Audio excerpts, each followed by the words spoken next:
So hello everyone, आज हम preamble start करने वाले हैं। ठीक है, तो सबसे पहले मैं आपको ओरिजिनल प्रेम्बल से पढ़ाऊंगी और फिर हम इसका डिटेलिंग देखेंगे। ठीक है, तो सबसे पहले देखते हैं द कॉन्स्टिट्यूशन ऑफ इंडिया। ठीक है, प्रेम्बल। अब आप सोचोगे कि इंडेक्स जैसा देखते हैं और अपने एनसीईआरटीज़ में फ्रंट पे होता था, तो ये स्टार्टिंग में होगा। नहीं, इसको लास्ट में लगाया गया कॉन्स्टिट्यूशन के।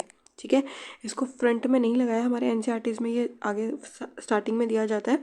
पॉलिटी की बुक में आपने देखा होगा, लेकिन ये लास्ट में है कॉन्स्टिट्यूशन के। ठीक है, इस बात को याद रखना, क्वेश्चन आता है। उसके बाद में हम देखेंगे कि इसमें क्या कह रहा है, we the people of India. ठीक है, we the people of India हम लोग सोर्स हैं। इसका एक एक वर्ड इंपॉर्टेंट है, तो ध्यान से देखना। We the people of India having solemnly resolved to constitute India into a sovereign socialist secular democratic Republic.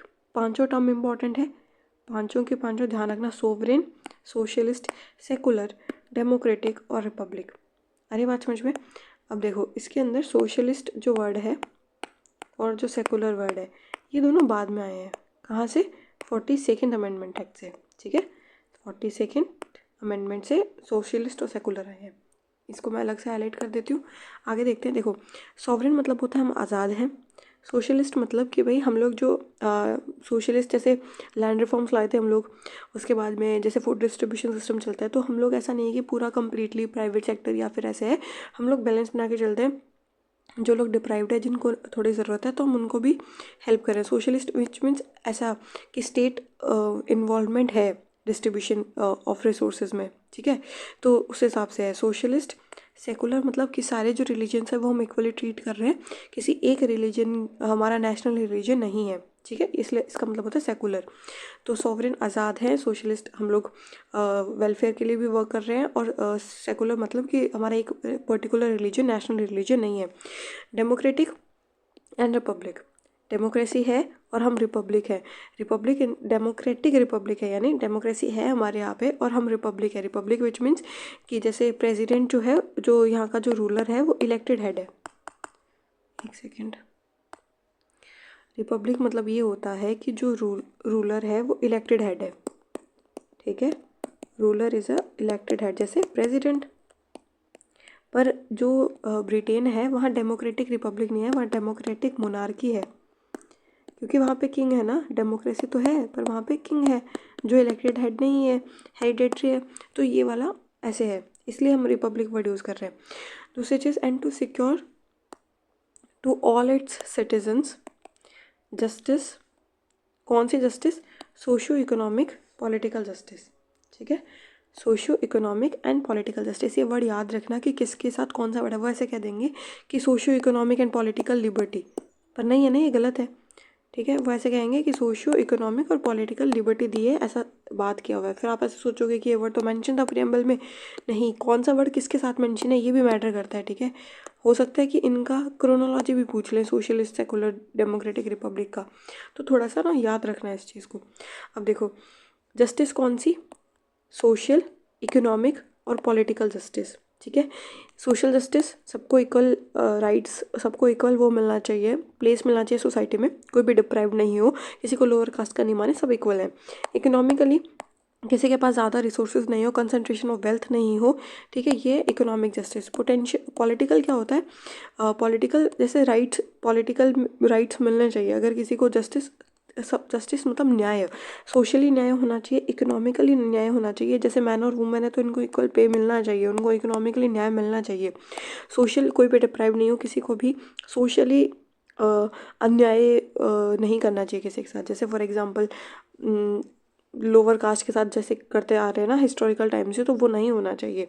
और पॉलिटिकली भी इनको जस्टिस मिलना चाहिए। ऐसा नहीं होना चाहिए कि भाई लैक ऑफ मॉनेटरी रिसोर्सेज की वजह से उनको जस्टिस ना मिले, तो ये चीज़ें नहीं होनी चाहिए। जस्टिस सबको मिलना चाहिए। कब, कौन से बेसिस पे? सोशली, इकोनॉमिकली और पॉलिटिकली।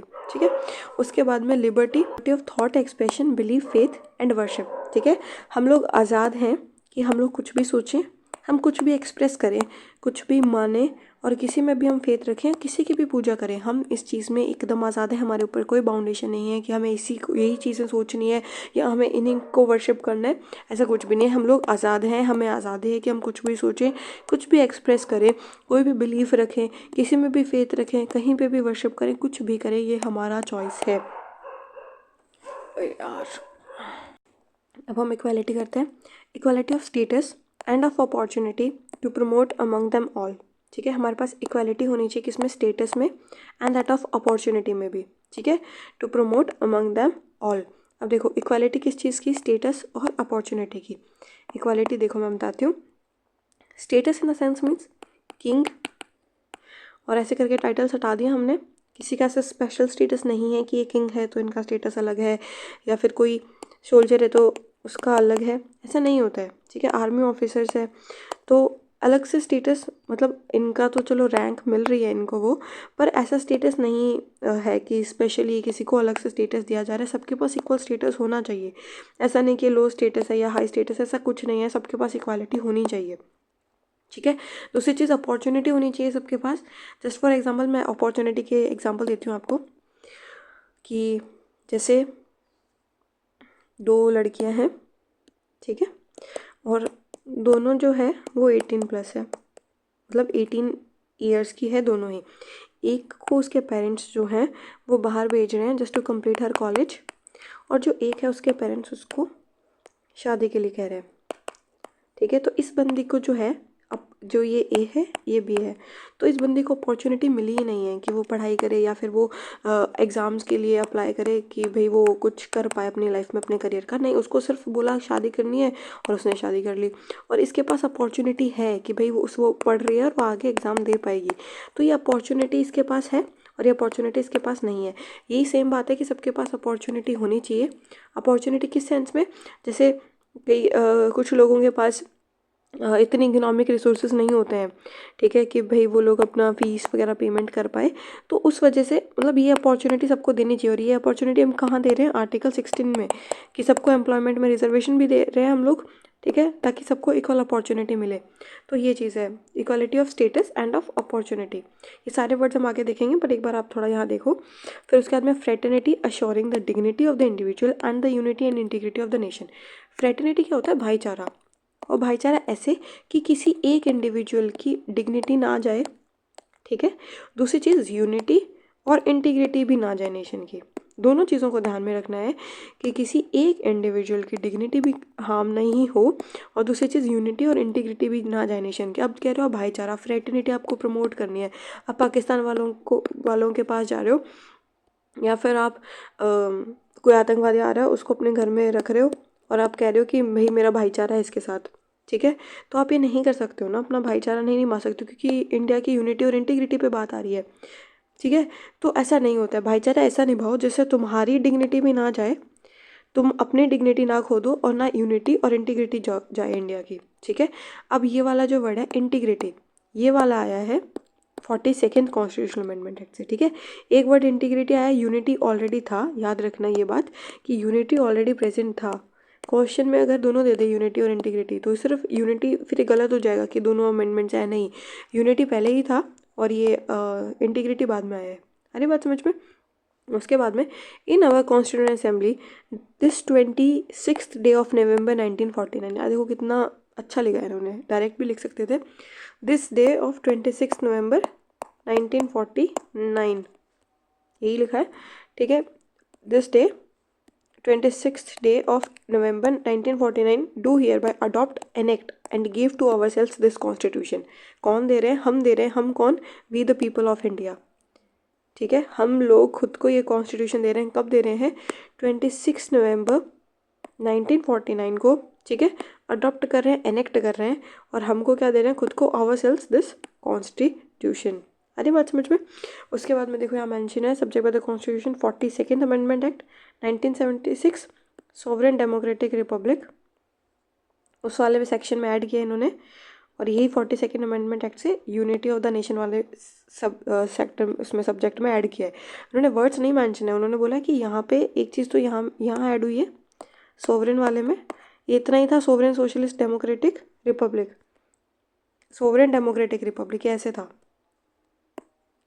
सॉवरेन डेमोक्रेटिक रिपब्लिक था, यानी ये दोनों टर्म्स नहीं थी, सॉवरेन डेमोक्रेटिक रिपब्लिक, और ये क्या था, unity of the nation. Unity of the nation, ये इंटीग्रिटी वर्ड नहीं था, ठीक है। तो इन्होंने वो चीज़ें लिखी है जो उस टाइम था 1977 में, जब मतलब अमेंडमेंट हुआ, उससे पहले क्या चीज़ें थी, ऐसा था, और उसके बाद क्या चेंज हुआ वो हम देख ही रहे हैं, ठीक है। अब देखो, इससे एक क्वेश्चन आया था, प्री में क्वेश्चन पूछा था कि what was the status in preamble at the time of independence, ठीक है, कि 1947 में प्रीएम्बल का क्या स्टेटस था। तो उन्होंने ना बहुत 4-5 ऑप्शन दिए थे, जैसे सॉवरेन, सोशलिस्ट, डेमोक्रेटिक, ठीक है, फिर सॉवरेन डेमोक्रेटिक रिपब्लिक, फिर sovereign socialist secular democratic Republic, और तीसरा दिया था सॉवरेन, ये एग्जैक्ट नहीं बता रही हूँ मैं, मतलब ऐसे ऐसी चीज़ें दी थी उन्होंने, सॉवरेन सोशलिस्ट डेमोक्रेटिक, ठीक है। अब ऐसे दे दिया, अब आप ऐसे एग्जाम में कंफ्यूज हो जाओगे कि कौन सा था उस टाइम पे, तो सिर्फ वो चीज़ें हटानी है जिसमें जो अमेंडमेंट के टाइम पे थी, ठीक है। जैसे फॉर एग्जांपल ये सोशलिस्ट, इसे हटाओगे, ये भी सोशलिस्ट हटा देना, ये भी सोशलिस्ट हटा देना, ये अमेंडमेंट से आया है, तो असली स्टेटमेंट क्या हो गया, सोवरेन डेमोक्रेटिक रिपब्लिक, ठीक है। तो ये हमारा हो गया प्रेम्बल यहाँ से। अब हम इसका डिटेलिंग देखते हैं, एक सेकेंड, ये रहा प्रीएम्बल, ठीक है। प्रीएम्बल जो है वो आइडेंटिटी कार्ड है कॉन्स्टिट्यूशन का। किसने कहा था ये चीज़, पालखीवाला ने, ठीक है। पालखीवाला जी ने कहा था कि प्रीएम्बल जो है आइडेंटिटी कार्ड है कॉन्स्टिट्यूशन का। इसको कैसे याद करना, इसको ऐसे याद करना कि पालखीवाला, ठीक है, वो मतलब फॉर एग्जांपल वो अगर जा रहे हैं तो उनसे कोई आइडेंटिटी कार्ड मांग रहे हैं, इसलिए उन्होंने कहा कि भाई आइडेंटिटी कार्ड है कॉन्स्टिट्यूशन का प्रीएम्बल, ठीक है। इसके बाद में गोलकनाथ केस में ये ऑब्जर्व हुआ कि प्रीएम्बल जो है वो रिफ्लेक्ट करता है आइडियल्स और इंस्पिरेशन कॉन्स्टिट्यूशन की, ठीक है। पर ये नहीं बोला है कि प्रीएम्बल पार्ट है कॉन्स्टिट्यूशन का। ध्यान रखना कि इसमें सिर्फ इतना बोला है कि preamble reflects ideals and inspirations of the constitution. किसमें, गोलकनाथ केस में। केसेस याद रखना, क्वेश्चंस पूछे जाते हैं। उसके बाद में बेरूबारी यूनियन केस में क्या बोला कि प्रीएम्बल जो है वो पार्ट नहीं है कॉन्स्टिट्यूशन का, preamble is not a part of the constitution. फिर केशवानंदा भारती केस और LIC ऑफ इंडिया केस में ये बोला कि preamble is the part of the constitution. अब देखो 4 केसेस आ गए। सबसे पहले गोलकनाथ केस, गोलकनाथ केस में क्या बोला कि प्रीएम्बल जो है वो आइडियल्स और इंस्पिरेशन को रिफ्लेक्ट करता है, ठीक है। इसको कैसे याद रखना मैं बताती हूँ आपको। गोलकनाथ, ठीक है, नाथ जी में सबके अपने आइडियाज़ हैं, नाथ जी के आइडिया से हम लोग इंस्पिरेशन लेते हैं, तो इस हिसाब से याद रखना कि गोलकनाथ केस में कहा था कि जो प्रीएम्बल है वो आइडियल्स और इंस्पिरेशन रिफ्लेक्ट करता है, ठीक है। उसके बाद में दूसरा चीज़ क्या है, बेरूबारी यूनियन केस में ये बोला था कि प्रीएम्बल नहीं है पार्ट ऑफ द कॉन्स्टिट्यूशन। अब देखो बेरूबारी जो थे ना वो कुछ ये टेरिटरी थी, और जो इंडिया और पाकिस्तान के बीच में इनका वो था इशू चल रहा था कि भाई देना है नहीं देना है, तो उस हिसाब से टेरिटरी थी। और अब पाकिस्तान से रिलेटेड वो इशू आ रहा है तो उसमें भाई नेगेटिविटी ज़्यादा हो रही है, तो not part of the constitution, ठीक है। इस चीज़ से याद रखना, ये कुछ जगह का नाम है और ये सीड करना था हमको। पाकिस्तान और इंडिया के बीच में इशू चल रहा था कि भाई कौन सा हिस्सा किसका है, तो उस हिसाब से ये केस था बेरूबारी यूनियन केस।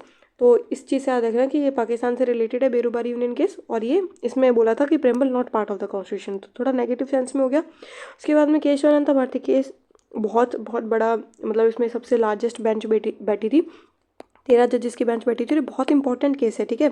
तो इसमें ये मान लेना कि यही वाला जो इतना इंपॉर्टेंट केस है, इसमें फर्स्ट टाइम ये बोला था कि प्रीएम्बल जो है वो पार्ट है कॉन्स्टिट्यूशन का। और फिर LIC केस में सेकंड टाइम बोला था। कोई कह दे कि LIC केस में फर्स्ट टाइम ये बोला था कि भाई प्रीएम्बल पार्ट है कॉन्स्टिट्यूशन का, तो नहीं, LIC में सेकेंड टाइम बोला था, ठीक है।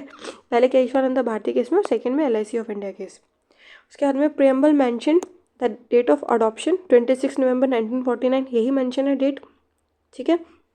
प्रीएम्बल में मेंशन है, अडॉप्शन की डेट ये है नहीं, पर मतलब ये हमने अडॉप्ट किया था पर उसको कमेंसमेंट बाद में हुआ था 26 जैन को। अडॉप्शन की डेट क्या बताइए, 26 नवंबर 1949, ठीक है, ये डेट मेंशन है। उसके बाद में source of authority we the people of India. The preamble is based on an objective resolution speech delivered by mister Nehru on 30 December 1946। ये हम कर चुके हैं ना, उसमें MCQs में भी हमने देखा था कि ऑब्जेक्टिव रेजोल्यूशन एक स्पीच है जो मिस्टर नेहरू जी ने दी थी 13 दिसंबर 1946 को, और उसी के बेसिस पे ये प्रीएम्बल है, ठीक है। आगे देखते हैं इंपॉर्टेंट। अब देखो सबको उन टर्म्स को हम बारी बारी पढ़ेंगे, जैसे sovereign it refers to internal as well external sovereignty. ठीक है, इंटरनल और एक्सटर्नल।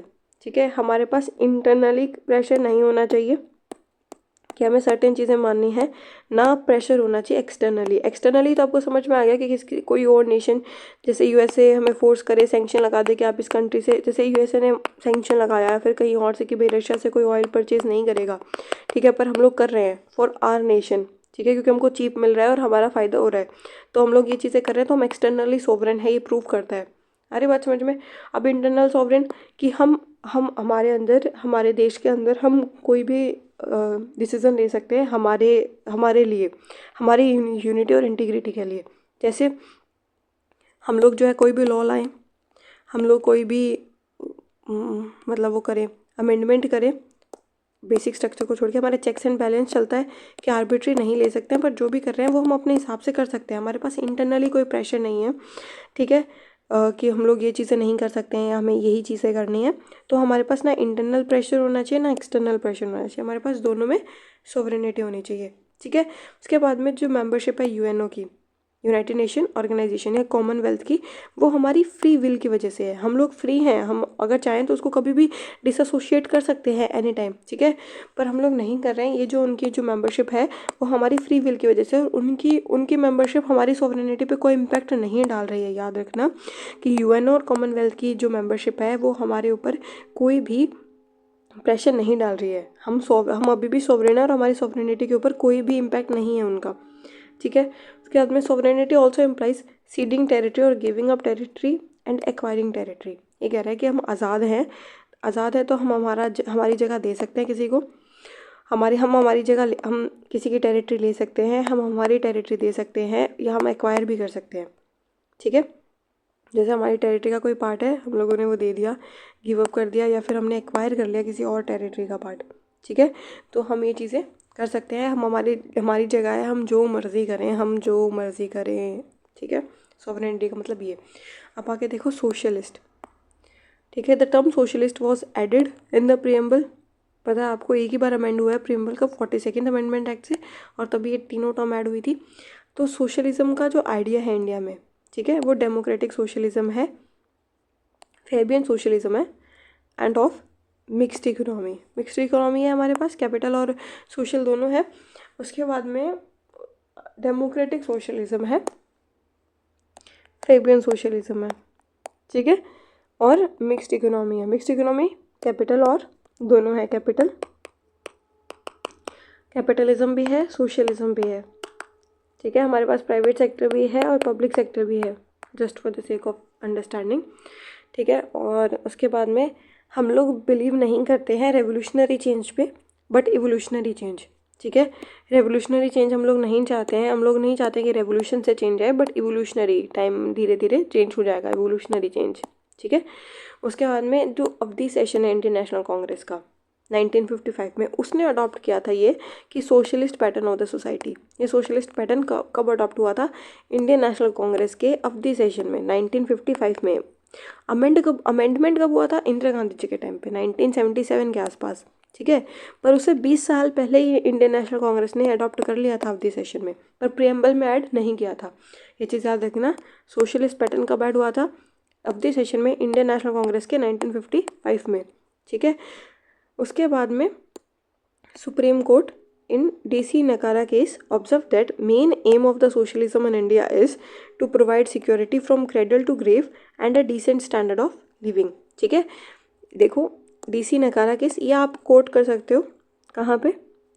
मेंस में, पर ऐसा इसका इससे डायरेक्ट क्वेश्चन तो आएगा नहीं, खैर, पर अगर फिर भी पूछ ले तो ये प्रेम्बल से रिलेटेड है। और इन्होंने क्या बोला था कि जो मेन एम है सोशलिज्म का वो क्या है कि जो लोगों को क्रेडल टू ग्रेव, मतलब ये इसको हिंदी में कैसे समझाऊँ, वो बचपन से लेकर मौत तक, मतलब जन्म से लेकर मृत्यु तक, वहाँ तक पूरा उनको सिक्योरिटी दी जाए। ठीक है, सिक्योरिटी मिले और डिसेंट स्टैंडर्ड ऑफ लाइफ मिले। ठीक है, डिसेंट स्टैंडर्ड ऑफ लाइफ इतना कि भाई उनको बेसिक नेसेसिटी उनकी फुलफिल हो रही हो, और उनको सिक्योरिटी मिले क्रेडल टू ग्रेव तक की। अरे बात समझ में, ये मेन ऑब्जेक्टिव है सोशलिज्म का। उसके बाद में अपेक्स कोर्ट ने फिर से बोला था, कब बोला था? जीबी पंत केस में उन्होंने कहा था कि democratic socialism aims to end poverty, ignorance and disease etcetera. ठीक है, ये बात समझ आ रही है कि भाई, एक सेकेंड, जीबी पंत केस में ये ऑब्जर्व किया गया कि democratic socialism aims to end poverty, ignorance, diseases etcetera. ठीक है, यही है डेमोक्रेटिक सोशलिज्म, कि हम क्या एम करता है डेमोक्रेटिक सोशलिज्म, कि गरीबी जाए, इग्नोरेंस हट जाए, डिजीजेस ख़त्म हो जाए। ठीक है, हम इन चीज़ों को एंड करना चाह रहे हैं। उसके बाद में देखते हैं नेक्स्ट, सेकुलर। एक सेकेंड में बताती हूँ सोशलिज्म का एग्जाम्पल कोई रिसेंट टाइम का। देखो, सोशलिज्म का एग्जाम्पल मैं आपको बताती हूँ। सबसे फर्स्ट एग्जाम्पल तो आप ये मान लो, लैंड रिफॉर्म्स। इंडिया में जो लैंड रिफॉर्म्स आए थे वो सोशलिज्म का एग्जाम्पल है, जस्ट आफ्टर पोस्ट इंडिपेंडेंस। ठीक है, अभी का पब्लिक डिस्ट्रीब्यूशन सिस्टम, तो ये सोशलिज्म के एग्जाम्पल्स हैं। अरे बात समझ में। उसके बाद में जो सेकुलर है, सेकुलर के एग्जाम्पल पहले बता देती हूँ। उस टाइम के एग्जाम्पल अभी रिसेंट का बता देती हूँ। जैसे हमारा जो न्यू पार्लियामेंट है, ये जो अभी उद्घाटन किया गया था ना, इसका नाम भूल गई यार मैं इसका, एक सेकेंड, पहले मैं इसको बताती हूँ, सकता है मुझे याद आ जाए बाद में। The term secular was inserted in preamble through, ये सबको पता है, 42nd अमेंडमेंट एक्ट से आया था। ठीक है, और idea of secularism was held to be part of basic structure of the constitution. ठीक है, बेसिक स्ट्रक्चर का ही मेंशन नहीं है। केशवानंदा भारती केस में बेसिक स्ट्रक्चर आया था, और उसके बाद में आइडिया ऑफ सेकुलरिज्म को बेसिक स्ट्रक्चर मान लिया। ठीक है, उसके बाद में केशवानंदा भारती केस और SR बोमई केस। ठीक है, इन दोनों में ये सेकुलरिज्म जो है वो बेसिक स्ट्रक्चर है। ठीक है, और आगे देखते हैं, 2 मिनट। आइडिया ऑफ सेकुलरिज्म जो इंडिया में है वो पॉजिटिव वन है। पॉजिटिव वन कैसे है, जैसे मैं आपको बताती हूँ। पॉजिटिव इसलिए है क्योंकि हमारे यहाँ पे पहली बात तो सारे रिलीजन्स इक्वली प्रमोट करते हैं हम लोग। ठीक है, इक्वली, ध्यान देना मैं क्या कह रही हूँ, इक्वली प्रमोट कर रहे हैं।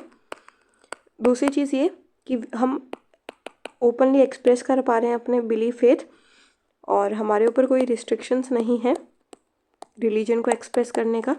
तो हमारे यहाँ पे पॉजिटिव है कि हम सारे रिलीजन को इक्वली प्रमोट कर सकते हैं। ओके, और उसके बाद में मैं बताऊँ आपको, जो नेगेटिव वाला होता है, नेगेटिव कॉन्सेप्ट, वो कहाँ है, फ्रांस में। ठीक है, वहाँ पे आप अपना कोई भी रिलीजियस सिंबल पब्लिकली नहीं दिखा सकते हो। No public expression of the religion. ठीक है, no public expression, no interference of the state in religion, no state interference. ठीक है, तो वहाँ पे बहुत नेगेटिव कॉन्सेप्ट है रिलीजन का। आप पब्लिकली अपना रिलीजियस वो नहीं दिखा सकते हो, रिलीजियस सिंबल या कुछ भी। ठीक है, कोई भी रिलीजियस सिंबल पब्लिक नहीं कर सकते हैं वहाँ पे फ्रांस में। तो वहाँ पे नेगेटिव सेकुलरिज्म है, हमारे यहाँ पे पॉजिटिव सेकुलरिज्म है। ठीक है, उसके बाद में the state patronises all religions equally. बता दिया मैंने आपको, ये कहाँ मेंशन है, आर्टिकल 25 से 28 के बीच में ये सेकुलरिज्म प्रमोट करता है, जो फंडामेंटल राइट्स है ना हमारे, उसके अंदर। ठीक है, और एक सेकेंड, द स्टेट, एक सेकेंड क्या हो गया ये, the state does not have any official religion, नहीं है हमारे पास, and is non theocratic state. ठीक है, कोई भी हमारे पास does not have an official religion of the state, कोई ऑफिशियल रिलीजन नहीं है। और उसके बाद में ये जो है, जो सेकुलरिज्म बताती है, उसका नाम नहीं है यार, वो भारत मंडपम याद आ रहा था मुझे, पर वो डिफरेंट चीज़ है। तो जो न्यू पार्लियामेंट है हमारा, ठीक है, जिसका भी उद्घाटन हुआ था, तो उसके अंदर सेवरल रिलीजन्स, जो हमारे रिलीजन्स एग्जिस्ट कर रहे हैं ना, उन सबको बुलाया गया था, और सबका अपना अपना जो भी उनका वर्शिप करने का तरीका है, जैसे कुरान पढ़ी गई थी वहाँ पे। ठीक है, तो अलग अलग रिलीजन का अलग अलग जो भी वर्शिप है वो सब उन्होंने वहाँ पे करवाया था न्यू पार्लियामेंट में। तो वो हमारे पॉजिटिव सेकुलरिज्म का एग्जांपल है। ठीक है, अगर आप कोट करना चाहो तो आप कर सकते हो मेंस में भी, कि वो हमारा पॉजिटिव सेकुलरिज्म का एग्जांपल है, नेगेटिव नहीं है। तो ये हो गया, ऑफिशियल रिलीजन नहीं है हमारे स्टेट का कोई भी, और इसलिए हम सेकुलर हैं। और ये पहले ऐड नहीं था, पहले जब ये वर्ड ऐड नहीं था ना, तब भी हम सेकुलर थे।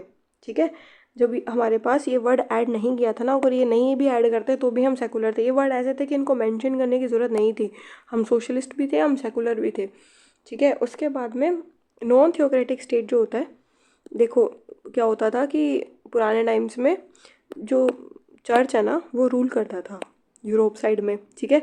चर्च की रूलिंग काफ़ी चलती थी, अगर आपने वर्ल्ड हिस्ट्री पढ़ा है तो उस वो थियोक्रेटिक स्टेट्स होते थे, ठीक है, जहाँ पे चर्च रूल कर रहा है या प्रीस्ट रूल कर रहे हैं। जैसे अपने भी ऐसा होता था ना कि राजा महाराजाओं के दरबार में प्रीस्ट रखते थे, उनसे एडवाइसेस लेते थे, तो वो था। पर हमारा स्टेट क्या है, नॉन थियोक्रेटिक स्टेट है, यहाँ पे प्रीस्ट रूलिंग नहीं होती है, ठीक है, या फिर चर्च रूल नहीं करता है, या कोई टेम्पल रूल नहीं करता है, या कोई मॉस्क रूल नहीं करता है, नॉन थियोक्रेटिक स्टेट है। अरे बात समझ में? तो ये वर्ड पूछे तो इसका थोड़ा सा आपको मीनिंग पता होना चाहिए। उसके बाद में देखते हैं democratic. Democracy stands for people's rule, ठीक है, हमारा रूल है और पीपल्स का रूल है, हम लोग सेलेक्ट कर रहे हैं हमारे रिप्रेजेंटेटिव। देखो, democracy is a government that is representative in character, ठीक है, representative in character, right to vote through universal adult suffrage is a constitutional right, है हमारे पास ये कॉन्स्टिट्यूशनल राइट, ठीक है, हमारे पास राइट टू वोट है और यूनिवर्सल अडल्ट सफ्रेज है, सबके पास है 18 ईयर्स एंड अबव, और ये कॉन्स्टिट्यूशनल राइट है। उसके बाद में elections are vital components of democracy but it also imbibes other values of freedom of speech and expression etcetera. Election, देखो इलेक्शन एक वाइटल कंपोनेंट है, इलेक्शन होना तो ज़रूरी है, ठीक है, डेमोक्रेसी का। जैसे फॉर एग्जांपल मैं आपको एग्जांपल देती हूँ, कोई कंट्री में डेमोक्रेसी है, 2 पार्टी है, ठीक है, या फिर एक ही पार्टी है और वो कह दे कि आपको वोट डालना है। इलेक्शंस तो हम लोग करवा ही रहे हैं ना, चाहे एक पार्टी आप वोट दे दो, और डेमोक्रेसी आ रही है, पर वहाँ पे और कुछ आज़ादी नहीं है, ठीक है, ये freedom of speech and expression ये नहीं है। तो सिर्फ इलेक्शंस नहीं, आपको कह दे कि ओनली इलेक्शंस डिस्क्राइब्स डेमोक्रेसी, नहीं, सिर्फ इलेक्शंस नहीं, और भी वैल्यूज़ इंपॉर्टेंट होती है डेमोक्रेसी के लिए, ठीक है। जैसे स्पीच एंड एक्सप्रेशन, आपने सुना होगा जस्टिस चंद्रचूड़ ने कहा था कि dissent is the safety wall of democracy, ठीक है, सेफ्टी वॉल। क्यों डिसेंट क्या होता है कि भाई कोई चीज़ का, जैसे हमें कोई चीज़ नहीं अच्छी लग रही तो हम उसके अगेंस्ट में कह रहे हैं उसके उस हिसाब से, तो वो सेफ्टी वॉल है डेमोक्रेसी की। ये थोड़ा सा वो होना चाहिए, विरोधाभास ऐसा करके कुछ होना चाहिए ताकि डेमोक्रेसी सेफ रहे। डेमोक्रेसी में अगर बोलने का अधिकार नहीं होगा तो काहे की डेमोक्रेसी फिर, ठीक है। तो फ्रीडम ऑफ स्पीच और एक्सप्रेशन होना चाहिए, ये भी एक वैल्यू है, और भी बहुत सारी वैल्यूज़ है जिनसे डेमोक्रेसी प्रमोट की जा सकती है। तो ये हो गया। हमारे यहाँ पे इनडायरेक्ट डेमोक्रेसी है। देखो 2 डेमोक्रेसीज होती है, देखो पीपल्स रूल है ये, ठीक है, तो पीपल्स रूल 2 तरीके से होता है, एक तो होता है डायरेक्ट डेमोक्रेसी, एक होता है इनडायरेक्ट डेमोक्रेसी। हमारे यहाँ पे इनडायरेक्ट डेमोक्रेसी है क्योंकि हम जो है हमारा वोट हमारे रिप्रेजेंटेटिव को देते हैं और फिर वो रूल करते हैं, ठीक है। डायरेक्ट डेमोक्रेसी वो होता है कि जैसे लोगों से पूछ रहे हैं, जैसे कोई रूल आया, कोई लॉ लेकर आए, तो लोगों से उनसे पूछ रहे हैं कि लोग पास ऑन करेंगे और फिर वो लॉ बन जाएगा, ठीक है। ये स्मॉल कंट्रीज़ होती है ना, वहाँ होता है, जैसे फॉर एग्जांपल स्विट्ज़रलैंड मान लो, ठीक है, बहुत छोटी छोटी कंट्रीज़ में ऐसा होता है कि भाई लोगों से पूछा जाता है, तो वहाँ डायरेक्ट डेमोक्रेसी होती है। हमारे यहाँ पे इनडायरेक्ट डेमोक्रेसी है। ध्यान रखना, आपसे सोचो कि इनडायरेक्ट थोड़ा नेगेटिव वर्ड लग रहा है तो इंडिया में तो नहीं होगा, नहीं ऐसा नहीं है, इंडिया में इनडायरेक्ट डेमोक्रेसी है, ठीक है। इसके बाद में रिपब्लिक, मैंने आपको पहले भी बता दिया, हमने अभी पढ़ा था तब कि रिपब्लिक जो होता है हेड ऑफ द स्टेट वो इलेक्टेड पर्सन होता है। हमारे यहाँ पे रिपब्लिक है, ब्रिटेन में मोनार्की है। देखो India is both republic and democracy, whereas UK is only democratic but not republic. UK republic नहीं है क्योंकि वहाँ पे इलेक्टेड हेड नहीं है, वो मोनार्की है वहाँ पे, ठीक है। तो ऐसे इलेक्शंस होते हैं वहाँ पे, तभी तो डेमोक्रेसी है। पर रिपब्लिक क्यों नहीं है? क्योंकि वहाँ का जो हेड है वो मोनार्क है। अरे बात समझ में? हमारा हेड क्या है? प्रेसिडेंट। उनका हेड कौन है? किंग, ठीक है। उनका किंग और हमारा प्रेसिडेंट इक्वल पोजीशन पे है, तो इसलिए वो रिपब्लिक नहीं है और हम लोग रिपब्लिक हैं। उसके बाद में, और रिपब्लिक का मतलब क्या होता है कि कोई भी no privileged class and all public offices, no privileged class and all public offices are open to everyone, ठीक है। हम कोई भी प्रिविलेज क्लास नहीं होगी, हमारे है भी नहीं, पर ब्रिटेन में है ना प्रिविलेज क्लास, किंग, इसलिए वो रिपब्लिक नहीं है। उसके बाद में all public offices are open to everyone, ठीक है। हमारी कोई भी गवर्नमेंट जॉब है उसमें सब अप्लाई कर सकते हो। हाँ, सर्टेन एज लिमिट और वो तो अलग फैक्टर है, पर वैसे कास्ट के बेसिस पे या प्रिविलेजेस के बेसिस पे या तुम स्पेशल हो उसके बेसिस पे नहीं होता है ये, है ना। तो एकेडमिक बेसिस पे किया जा सकता है, एज के बेसिस पे किया जा सकता है, जेंडर के बेसिस पे भी करते हैं, पर जैसे आर्मी वगैरह में। पर ऐसा नहीं है कि कोई भी पब्लिक ऑफिस को आप प्रिविलेज्ड क्लास करके उनको स्पेशल अथॉरिटी दो, उसमें नहीं, ऐसा नहीं होता है, ठीक है, सब इक्वल है। थर्ड देखते हैं जस्टिस। प्रेम्बल प्रोवाइड्स फॉर, ये हमने देख लिया, socio economic political justice. Political justice alone not enough without being coupled with social and economic justice. ठीक है, political democracy is a top dressing on Indian soil which is essentially undemocratic. ये किसने बोला था? ये बोला था B.R. अम्बेडकर जी ने। ये जो लाइन है ना, ये कोटेशन यार B.R. अम्बेडकर जी ने बोला हुआ है, मैं लिख देती हूँ। तो देखो पॉलिटिकल जस्टिस क्या होता है? जैसे हमने मेंशन कर दिया, हमारे पास फंडामेंटल राइट्स में मेंशन है कि सबको इक्वल राइट्स है, सबको रिजर्वेशन भी मिल रहा है, तो ये सबको पॉलिटिकल जस्टिस मिल रही है। ठीक है, सब लोग जा सकते हैं कोर्ट में। पर सोशल जस्टिस क्या होता है कि लोगों के बीच में ये जस्टिस आना ज़रूरी है ना, कि लोग सबको इक्वली ट्रीट करें, लोग किसी को लोअर कास्ट नहीं माने। ये सोशली एक्सेप्टेबल होना ज़रूरी है कि सोशली लोग इस चीज़ को एक्सेप्ट करें। ठीक है, कि we should not differentiate on the basis of religion, race, caste, creed. ठीक है, और इकोनॉमिक जस्टिस यानी कंसंट्रेशन ऑफ वेल्थ नहीं हो, इनइक्वालिटी, इनकम इनइक्वालिटी हो, इनकम इनइक्वालिटी कम हो।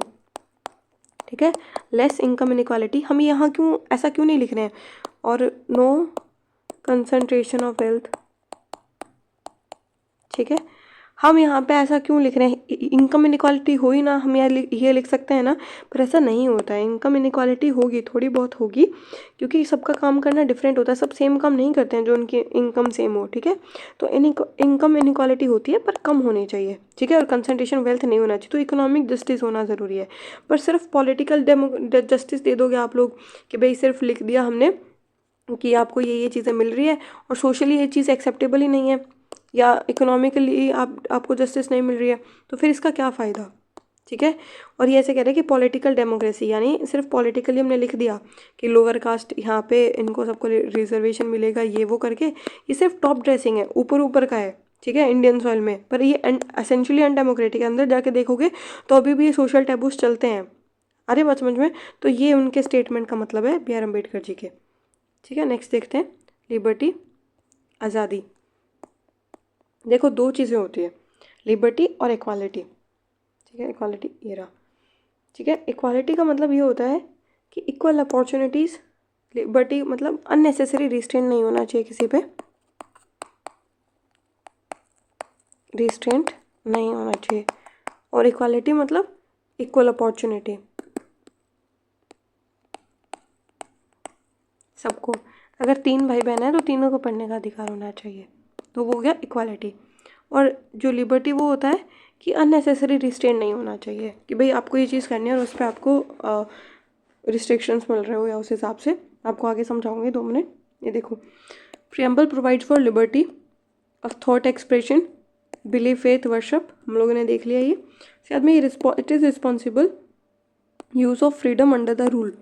ये रिस्पॉन्सिबल यूज़ है फ्रीडम का। ऐसे नहीं कि आज़ादी मिल रही है तो इरिस्पॉन्सिबली आप यूज़ कर रहे हो, मेरे पास तो कुछ भी मैं बोलूँ, कुछ भी मैं करूँ, मेरे को आज़ादी है, मैं किसी का सर फोड़ दूँ, I have the liberty to express myself. नहीं, रिस्पॉन्सिबल यूज़ है फ्रीडम का अंडर द रूल। ठीक है, under the rule. Liberty is the absence of unnecessary restraint. ठीक है, अननेसेसरी रिस्ट्रेंट नहीं होना चाहिए, इनका एब्सेंस होना चाहिए। अरे बात समझ में? अननेसेसरी, जैसे इनका एग्जांपल मैं दे रही हूँ आपको। फॉर एग्जांपल,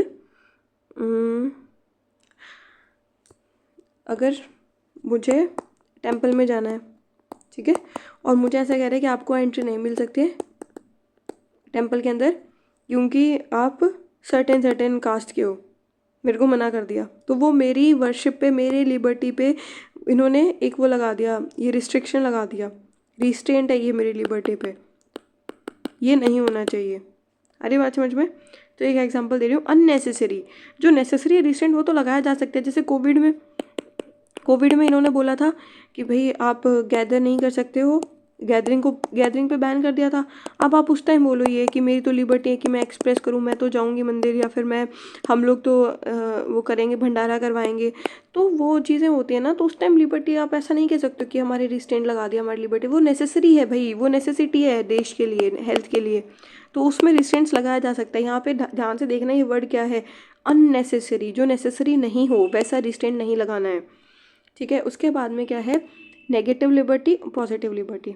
ठीक है, नेगेटिव लिबर्टी क्या होता है कि वो जहाँ पे which can not be interfere with, ये स्टेट के ऊपर रिस्ट्रिक्शंस होता है। नेगेटिव के सेंस में कि स्टेट स्टेट को रेस्ट्रिक्ट कर रहा है कि स्टेट ये चीज़ें नहीं करेगा, ठीक है। जैसे कहते हैं ना, state can not discriminate on the basis of, जैसे आर्टिकल्स में मेंशन है हमारे, तो वो स्टेट पे रिस्ट्रिक्शंस है, ठीक है। तो स्टेट के सेंस में नेगेटिव है, इसको तो कोर एस्पेक्ट है ये नेगेटिव लिबर्टी। देखो आप नेगेटिव समझ के इसको हटा दोगे कि भाई नेगेटिव है तो कोर नहीं हो सकता है, पर नेगेटिव यानी कोर एस्पेक्ट ऑफ लिबर्टी है, ठीक है, which can not be interfered with, ठीक है। State can not restricted. और पॉजिटिव लिबर्टी जो है वो एक्सपेंशन ऑफ चॉइसेस है, ठीक है, जहाँ पे life should be more meaningful. Negative liberty वो लिबर्टी है जिसको आप हटा ही नहीं सकते हो, ये बहुत इंपॉर्टेंट है, कोर एस्पेक्ट है, ठीक है। और पॉजिटिव लिबर्टी वो है जहाँ पे थोड़ा और एक्सपेंशन ऑफ चॉइसेस मिल जाए। जैसे फॉर एग्जांपल मैं देती हूँ आपको नेगेटिव लिबर्टी का, कि पेरेंट्स ना रोके पढ़ाई के लिए, पढ़ाई एक नेसेसिटी है, पेरेंट्स एजुकेशन के ऊपर कोई रिस्ट्रेंट नहीं लगाए, लिबर्टी दे हमें। अरे बात समझे। और पॉजिटिव लिबर्टी क्या है कि हमें वर्ल्ड को एक्सप्लोर करने का मौका मिलना चाहिए। अगर हम कह रहे हैं कि हमको थाईलैंड देख के आना है तो हमें जाना है, ये हमारी लाइफ को मोर मीनिंगफुल बना रहा है, तो ये होता है पॉजिटिव लिबर्टी। अब हम जाए नहीं जाए इससे हमें मौत नहीं आ रही है, ये कोर एस्पेक्ट नहीं है, पर कोर एस्पेक्ट क्या है, ये एजुकेशन मिलनी चाहिए हमें, हेल्थ मिलनी चाहिए अच्छी, ठीक है, तो जिसमें इंटरफेयर नहीं किया जा सकता है, ठीक है, वो बहुत इंपॉर्टेंट है, वो नेगेटिव लिबर्टी है। और पॉजिटिव लिबर्टी जिससे लाइफ थोड़ी और मीनिंगफुल हो जाए। अरे बात समझ में, लिबर्टी समझ आ गया। नेक्स्ट है equality. Preamble provide for equality of status and of opportunity. हम देख के आए हैं स्टेटस अपॉर्चुनिटी का मतलब, the principle of equality through both status and equal opportunity shall be promoted. Normal है ये तो, equality of status and of opportunity. इसके बाद में fraternity is the common bond assuring dignity to an individual and is promoted through single citizenship or single constitution right to travel throughout the territory of India। मैंने बताया था fraternity मतलब भाईचारा, ठीक है। ये कैसे प्रमोट होता है, हमारे पास सिंगल सिटीजनशिप है, हम ऐसे नहीं कह रहे हैं कि तमिलनाडु वालों के पास अलग सिटीजनशिप है और जम्मू कश्मीर वालों के पास अलग सिटीजनशिप है, हमारे पास सिंगल सिटीजनशिप है। Kashmir to Kanyakumari India is one, भाईचारा हो गया। सिंगल कॉन्स्टिट्यूशन है, सबके लिए अलग कॉन्स्टिट्यूशन नहीं बनाया हमने, ठीक है। राइट टू ट्रैवल है, हम पूरी इंडिया में कहीं घूमें, हमारा भाईचारा है आपस में, तो ये सारी प्रमोट करती है फ्रेटर्निटी को। उसके बाद में H M. Seervai stated that executive has a larger role to play in promoting fraternity, ठीक है। एग्जीक्यूटिव के पास ज़्यादा रोल है, लार्जर रोल है कि वो प्रमोट कर पाए फ्रेटर्निटी। अरे बात समझ में, तो मतलब लेजिस्लेचर तो सिर्फ लॉ बना रहे हैं ना, एग्जीक्यूट तो यही लोग कर रहे हैं, तो उनके पास ज़्यादा रोल है कि भाई वो प्रमोट कर सकते हैं फ्रेटर्निटी को, ठीक है। उसके बाद में unity and integrity of the nation. The term integrity add हुआ है 42 से, हमने देख लिया ये 1976 में। Territorial integrity of India is intact and no state has the right to secede from the union, ठीक है। टेरिटोरियल इंटीग्रिटी विच मीन्स कि अभी हमारे यहाँ पे 28 स्टेट्स है और 8 यूटीज़ है, तो ये हम बना रहे हैं, हमारी यूटीज़ है, इनके पास राइट नहीं है कि कल को 4 स्टेट्स बोलें कि हम तो हमारा अलग से कंट्री बनाएंगे, तो ऐसा नहीं होता है, ठीक है।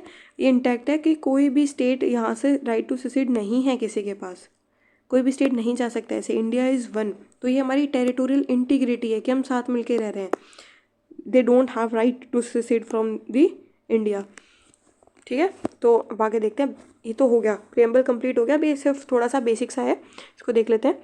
बेसिक्स ऑफ द कॉन्स्टिट्यूशन क्या है कि constitution puts limitation upon the tyrannical tendency of the government and unlimited government is a direct onslaught on the liberty. ये क्या कह रहा है कि जो कॉन्स्टिट्यूशन है वो लिमिटेशंस है, ठीक है, टायरेनिकल टेंडेंसीज ऑफ द गवर्नमेंट, ठीक है। अगर कोई गवर्नमेंट अपनी मन मर्जी का काम करना चाह रही है तो उस पर लिमिटेशन है, ये कि नहीं कर सकते, आपको वर्क करना पड़ेगा अकॉर्डिंग टू कॉन्स्टिट्यूशन, ठीक है। क्योंकि अगर अनलिमिटेड गवर्नमेंट बना दी, अगर टायरेनिकल टेंडेंसी वाली गवर्नमेंट बना दी तो वो कुछ भी करेंगे। अनलिमिटेड गवर्नमेंट क्या करेंगे, डायरेक्ट ऑनस्लॉट है हमारी लिबर्टी पे, हमारी आज़ादी के ऊपर, उनका आज़ादी की मृत्यु है ये, जो अनलिमिटेड गवर्नमेंट है ना वो, तो आज़ादी को मार देना, मतलब अनलिमिटेड गवर्नमेंट मतलब आज़ादी ख़त्म कर देना। अरे बात समझ में, तो ये है कॉन्स्टिट्यूशन में। उसके बाद में इंडियन कॉन्स्टिट्यूशन में अभी कितने आर्टिकल्स हैं, 448 आर्टिकल्स है और 25 पार्ट्स है, 12 स्केड्यूल्स और कितना है 104 अमेंडमेंट्स। नहीं, ये थोड़ा पुराना वो है, मैं पहले, आप ये देखो 1949 and it have 395 articles and 22 parts. 1949 में कितने थे, 395 आर्टिकल्स थे और 22 पार्ट्स थे और 8 स्केड्यूल्स थे, ये ऐड कर लेना उसमें, 8 स्केड्यूल्स थे और अभी कितना है। नाउ द कॉन्स्टिट्यूशन हैज़, मेरे हिसाब से एक सेकेंड में बताती हूँ, 25 पार्ट्स, 12 स्केड्यूल्स, ये तो ठीक है। और आर्टिकल ज़्यादा हो गए हैं और अमेंडमेंट भी ज़्यादा हो गए, अभी तो 108 तक आ गए थे। तो मैं बताती हूँ कि मैं चेक करके आपको total articles,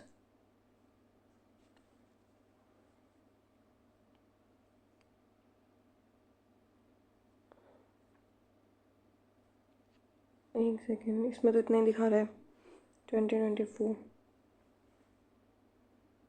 448 articles, 104 amendments.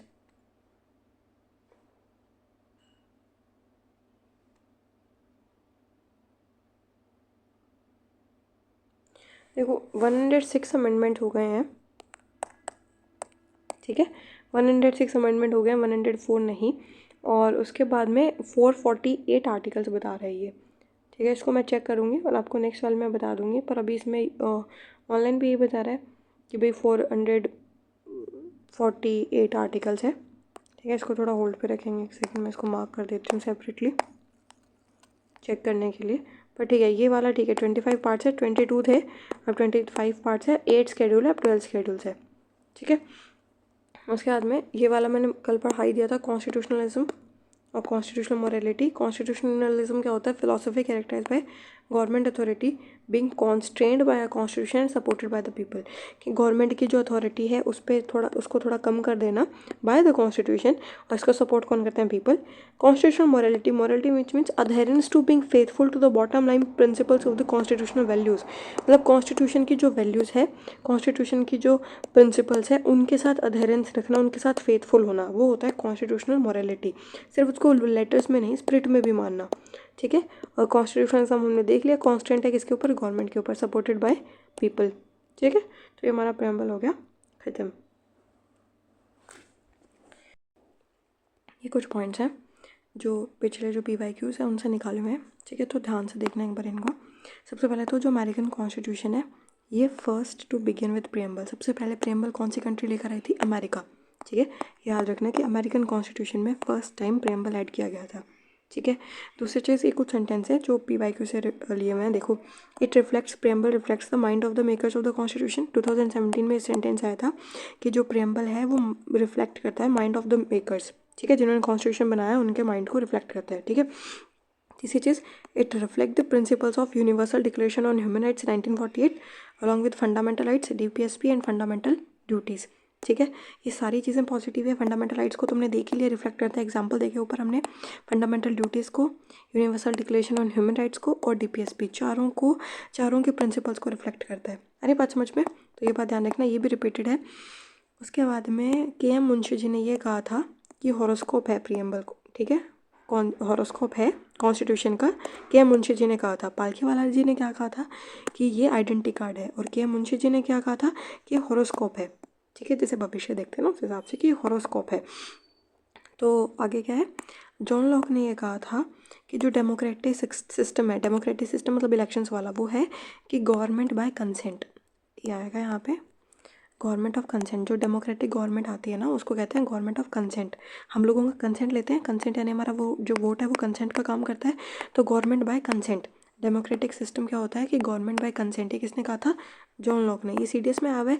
CDS भी एक सेंट्रल बॉडी है जो कंडक्ट करती है ये वाला। UPSC जो है वो यही करवाती है, तो हो सकता है कि क्वेश्चन रिपीट हो जाए, तो पूछ ले कि democratic system government by consent है, तो हाँ जी है, ठीक है। और कंसेंट का काम कौन करता है? वोट, ठीक है। नेक्स्ट सेंटेंस ये भी आया था 2023 में, पूछा गया था ये कि overall part of the constitution can be used in interpretation of the constitution, किया जा सकता है, but not justiciable in nature and independently neither a source of the power to the legislature nor a prohibition upon the power of the legislature.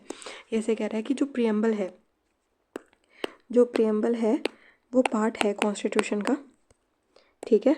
It can be use for interpretation, जैसे supreme court या high court है और उनको कोई चीज़ नहीं समझ आ रही है कि ये जो लॉ है ये कॉन्स्टिट्यूशनल है कि नहीं है, तो उसके इंटरप्रिटेशन के लिए, उसका पता लगाने के लिए वो कॉन्स्टिट्यूशन है कि नहीं है, वो लोग प्रियम्बल का यूज़ कर सकते हैं। कि प्रियम्बल से वो ये पता लगा सकते हैं कि ये जो लॉ है वो कॉन्स्टिट्यूशनल है कि नहीं है, तो इंटरप्रिटेशन कर सकते हैं कॉन्स्टिट्यूशन का। वो सुप्रीम कोर्ट और हाई कोर्ट, पर ये जस्टिसेबल नहीं है कि हमारा अगर हमको इक्वालिटी नहीं मिल रही है, हमें लिबर्टी नहीं मिल रही है सर्टेन राइट्स में, तो हम लोग कोर्ट नहीं जा सकते हैं कि भाई हम प्रेम्बल में ये चीज़ लिखी है और हमें ये चीज़ नहीं मिल रही है, तो ये नॉन जस्टिसेबल है। ठीक है, we can't reach to the court for this. ठीक है, कि भाई हमारी ये चीज़ें ब्रीच हो रही है। प्रेम्बल में तो आपने मेंशन किया था कि हमें इक्वालिटी ऑफ अपॉर्चुनिटी और ये चीज़ें मिलेगी, हमें नहीं मिल रही है, तो हम कोर्ट जा रहे हैं क्योंकि पर ये ऐसा नहीं होता, ये नॉन जस्टिसेबल है नेचर में और इंडिपेंडेंट है। ठीक है, अब ये ना ही सोर्स है, neither the source nor prohibition, किसके, लेजिस्लेशन की पावर पे, नॉर प्रोहिबिशन। ठीक है, जो लेजिस्लेचर है ना, उनको ना ही तो ये सोर्स देता है। ठीक है, कि भाई लेजिस्लेचर कह रहे हैं कि हम तो आज लॉ बनाएंगे क्योंकि हमें प्रेम्बल में मेंशन किया हुआ है कि हम लोगों को सबको लिबर्टी देनी है और सबको ये चीज़ देनी है, तो लेजिस्लेचर कह रहे हैं कि सिर्फ प्रेम्बल को एग्जीक्यूट करने के लिए हम लोग लॉ बनाएंगे। ऐसा नहीं होता, ये लेजिस्लेचर को ना ही तो पावर देता है, ना उनकी पावर लेता है। ठीक है, ना पावर दे रहा है, ना पावर ले रहा है, ना वो रिस्ट्रिक्ट करता है प्रेम्बल लेजिस्लेचर को कि प्रेम्बल में ये 100 चीज़ें लिखी हुई है और लेजिस्लेचर ये काम नहीं कर सकता, ऐसा भी नहीं होता है। ठीक है, ना वो लेजिस्लेचर को पावर दे रहा है, ना वो लेजिस्लेचर से पावर ले रहा है। अरे बात समझ में, जैसे फॉर एग्जांपल इंडेक्स मान लो ना आप यार, इंडेक्स होता है नोटबुक में हमारे। ठीक है, तो इंडेक्स से ना हम रिवीजन कर पा रहे हैं और ना वहाँ हम नोट्स ऐड कर पा रहे हैं। ठीक है, ना हम नोट्स ऐड करते हैं वहाँ, ना हम वहाँ से रिवीजन करते हैं, पर उस इंडेक्स से हम क्या करते हैं, इंटरप्रेट करते हैं कि कौन से पेज पे क्या लिखा हुआ है ना। तो ये इंटरप्रिटेशन कौन कर रहा है यहाँ पे, सुप्रीम कोर्ट। ये रिवीजन और ये वाला कौन, हमारे ऊपर, यानी लेजिस्लेचर नहीं कर सकता है ना, और लेजिस्लेचर पे रिस्ट्रिक्शंस है, ना उसके पास पावर है। और जो पब्लिक है, जो नॉर्मल पब्लिक है, वो नहीं जा सकती है कोर्ट, तो ये नॉन जस्टिसेबल है। ठीक है, ये इंडेक्स जो होता है वो मतलब जो प्रेम्बल है वो नॉन जस्टिसेबल है। अरे बात समझ में, तो इस इंडेक्स से थोड़ा सा ध्यान रखना कि इंडेक्स हमारे कितना काम आ रहा है। ठीक है, इंडेक्स को लेकर आप नहीं जा सकते हो मैम के पास कि भाई इंडेक्स में सो लिखा हुआ है और आपने हमें ये चैप्टर नहीं करवाया, मैम बोलेगी ये चैप्टर कटिए, तुम्हारे सिलेबस में है ही नहीं। ठीक है, तो वो एग्जांपल दे रही हूँ जस्ट। ठीक है, तो इसे याद रखना कि प्रेम्बल जो है यहाँ पे हम हाईलाइट करते हैं, एक सेकेंड, ये इंटरप्रिटेशन के लिए काम आएगा, ये ना ही सोर्स है पावर का। ठीक है, ना ही प्रोहिबिशन है, किसकी पावर पे, लेजिस्लेचर, एग्जीक्यूटिव नहीं, लेजिस्लेचर, ध्यान से देखना। ठीक है, ये नॉन जस्टिसेबल है नेचर में, नॉन जस्टिसेबल, ये कुछ की टर्म से याद रखना, नॉन जस्टिसेबल है, इंटरप्रिटेशन के काम आता है, इंडिपेंडेंट है, ना पावर का सोर्स है, ना प्रोहिबिशन है लेजिस्लेचर की पावर पे। ठीक है, उसके बाद में प्रेम्बल अमेंड हो सकता है under article 368, preamble can be amended under article 368 subject to basic structure. ठीक है, जो केशवानंदा भारती केस में बोला था 1973 में, केशवानंदा भारती जजमेंट में 1973 में बेसिक स्ट्रक्चर आया था, तो हम अमेंड कर सकते हैं प्रेम्बल को under article 368 subject to basic structure. और प्रेम्बल फिर अमेंड हुआ था 1976 में, एक ही बार हुआ था, 42nd कॉन्स्टिट्यूशनल अमेंडमेंट एक्ट। ठीक है, तो इतनी बात समझ आ गई। तो ये यहाँ पे प्रेम्बल अब खत्म हो रहा है।